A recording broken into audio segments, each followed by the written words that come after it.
ہم اپنے آج کے اس ولاگ میں بات کریں گے زبان جو کردار کی عکاسی کرتی ہے اور بتاتی ہے کہ ہم نے کن ہاتھوں میں پرورش پائی ہے۔ ایک سوٹ کی سمپل سی ڈیزائننگ اور اس کے ساتھ آپ لوگوں کو بتاؤں گی اپنی ڈیلی کی روٹین میں ہونے والے کام۔ تو سٹارٹ کرتے ہیں آج کا ولاگ جو کہ بہت زیادہ انفارمیٹیو ہونے والا ہے، تو میرے ساتھ جڑے رہیے گا۔ السلام علیکم مائی یوٹیوب فیملی، کیسے ہیں آپ؟ امید کرتی ہوں میری ساری بہنیں، دوستیں، مائیں اور بیٹیاں جہاں جہاں ہوں گے اللہ پاک کی حفظ و امان میں ہوں گے۔ میرا اللہ ہر گھر پر اپنی خصوصی رحمتوں، عظمتوں، برکتوں اور سعادتوں کا نزول فرمائے۔ تو یہ ولاگ سٹارٹ ہوا شام سے، اور شام میں ہم گئے تھے باہر سے مراد کے ڈاکٹر کے پاس چیک اپ تھا ان کے بابا کا۔ ڈاکٹر کے پاس جب ہم پہنچے تو کافی شام ہو چکی تھی، اور پھر وہاں پر چیک اپ کرواتے ہمیں بہت لیٹ ہو گیا، اور رات کو واپسی پر بھی ہمیں پتہ تھا گیس جا چکا ہوگا۔ تو بس پھر آتے ہوئے ہم نے کھانا لیا اور بچوں کے ساتھ مشورہ کیا، تو انہوں نے کہا مما یہ لے لیں، بابا یہ لے لیں، تو بس پھر لیا۔ گھر آئے، کھانا کھایا، کھانا کھانے کے بعد وہی رات کو سو جانا۔ بس پھر اس طرح سے ہماری رات گزری۔ صبح جب میری آنکھ کھلی تو آسمان کے مناظر کچھ اس طرح کے تھے، کیونکہ بہت لیٹ آنکھ کھلی، رات کو بہت زیادہ تھکاوٹ تھی، تو صبح آنکھ بہت لیٹ کھلی۔ تو بس پھر آسمان ایسے جگمگا رہا تھا، بادل تھے ہلکے ہلکے، اور تھا آسمان کا منظر کچھ ایسا۔ اللہ پاک کے ہر منظر میں بڑا ہی حسن نظر آتا ہے۔ تو یہ تھا جی سوٹ کے ساتھ یلو اور گرین ٹچ ہے۔ ہم نے اس طرح سے سلیوز اور دامن کے اوپر لیس اٹیچ کر دی۔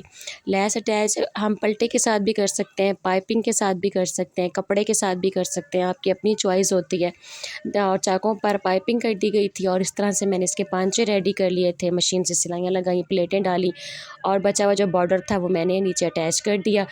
دوپٹے کے اوپر میں نے ساری وہ لیس لگوا دی جو اس کے دامن اور سلیوز پہ اٹیچ تھی۔ تو اس طرح سے کچھ یہ سوٹ ریڈی ہو گیا۔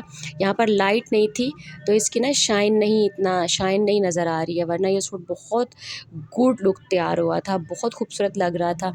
تو جی یہ تھی رات کی بچی ہوئی روٹیاں۔ جب میں نے سوٹ کا کلپ بنایا اور سوٹ کو میں نے ترپائی کر کے ریڈی کر کے رکھا، تو میں نے دیکھا کہ روٹیاں اتنی زیادہ بچی ہوئی ہیں، اور اب تو کام خراب ہے۔ صبح کا ناشتہ اگر بنا لیتی ہوں تو یہ تو روٹیاں سوکھ جائیں گی، تو میں نے کہا انہیں کا استعمال کرتے ہیں، اور اللہ پاک کے رزق کو ضائع نہیں کرتے، کیونکہ میں تو بہت شوق سے کھاتی ہوں۔ اگر میں کھاتی ہوں تو مجھے اپنے بچوں کو بھی اس چیز کی عادت ڈالنی چاہیے کہ ہم نے رزق ویسٹ نہیں کرنا۔ تو بس پھر میں نے انہیں پانی لگا کر گھی سے گرم کیا، اور بڑے زبردست یہ ہمارے شارٹ کٹ راستے سے پراٹھے ریڈی ہو گئے۔ ہمیں تھوڑی سی پلاننگ اگر آتی ہے نا، تو ہم اپنے بچوں کی تربیت بھی ویسے ہی کر سکتے ہیں جیسی کہ ہماری ماؤں نے ہمارے کی ہے۔ اگر ہم کسی کو دکھاتے پھریں گے نا کہ ہمارے بچے اتنے اچھے ہیں، ہم اتنے اچھے ہیں، جو دکھاوا ہے نا وہ اللہ کو پسند نہیں ہے۔ اور ہماری زبان جو ہوتی ہے نا، وہ بیسک ہمارا جو آج کا ٹاپک ہے وہ یہی ہے کہ ہماری زبان ہمارے کردار اور ہماری پرورش کی عکاسی کرتی ہے۔ اگر ہم اپنی زبان کا صحیح استعمال کرتے ہیں، ہمارا بولنے کا انداز پروٹیکٹیو ہے، ادبانہ ہے، ہمارے الفاظ بڑے معززانہ ہوتے ہیں، ہم کسی سے بات کرتے ہیں تو تڑک کر کے بات نہیں کرتے، ہم کسی سے مخاطب ہوتے ہیں تو ہماری زبان نرم ہو جاتی ہے، ہماری زبان کی ادائیگی بڑی اچھی ہے، ہمارا بولنے کا سٹائل بہت اچھا ہے، تو لوگ ہمیں کس نام سے نواز دیتے ہیں؟ یہ با اخلاق ہے۔ اور با اخلاق ہونا جنت کی نشانیوں میں سے ایک نشانی ہے۔ تو دیکھیں ہمیں سب سے پہلے اپنا آپ کلیئر کرنا ہے۔ ہمارا آج کل کی ہماری روٹین کیسی ہے؟ میں سمیت ہم سارے جب کٹھے بیٹھتے ہیں تو ہم لوگ کسی نہ کسی ایک پرسن کی برائیاں کرنا سٹارٹ کر دیتے ہیں۔ ہمیں تو یہ کہا ہی نہیں گیا کہ آپ فلاں کے کردار رسائی کرو، فلاں کے کردار پر انگلی اٹھاؤ، فلاں کے کردار کے متعلق باتیں کرو۔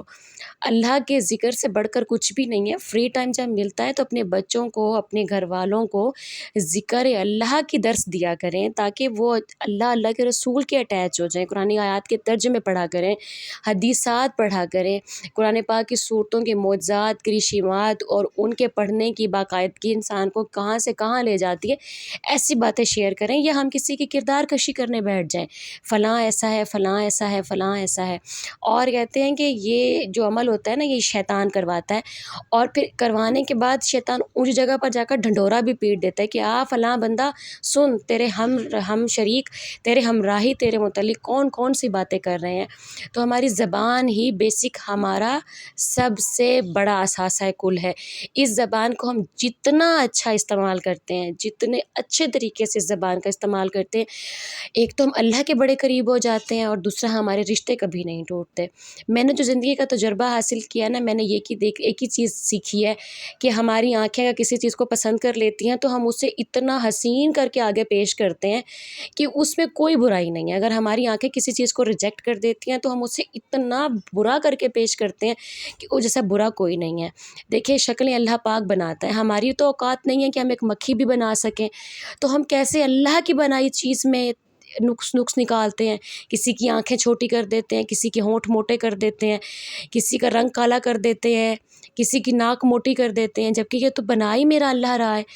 ہماری تو اوقات ایک مکھی کی بھی بنانے کی نہیں ہے، اور ہم بیٹھے اللہ پاک کی ذات مقدسہ کو للکار رہے ہوتے ہیں، اس کی بنائی چیزوں میں نقص نکال رہے ہوتے ہیں۔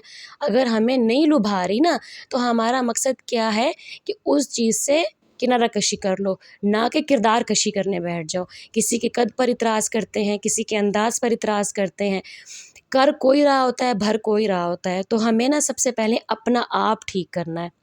اور زبان، اکثر و بیشتر سنا جاتا ہے کہ باادب بچیاں سسرال میں بڑا راج کرتی ہیں، میکے کی بڑی دل نشیں ہوتی ہیں، میکے کو بڑی عزیز ہوتی ہیں، جن بچیوں کی عادت ہوتی ہے جی حضوری کی۔ آپ کا انداز جتنا اچھا ہوگا نا، آپ اتنا ہی زیادہ لوگوں کے قریب ہوتے چلے جاتے ہو۔ لیکن ہمارا معاشرہ اور معاشرے میں ہونے والے لوگ اتنے سخت ہو چکے ہیں کہ جو جتنا میٹھا بولتا ہے نا، اسے نام پتہ دیا جاتا ہے میٹھی چھری کا۔ تو یہاں پر دیکھیں جی، ناشتے سے فری ہونے کے بعد لانڈری سب سے مشکل کام جو مجھے لگتا ہے۔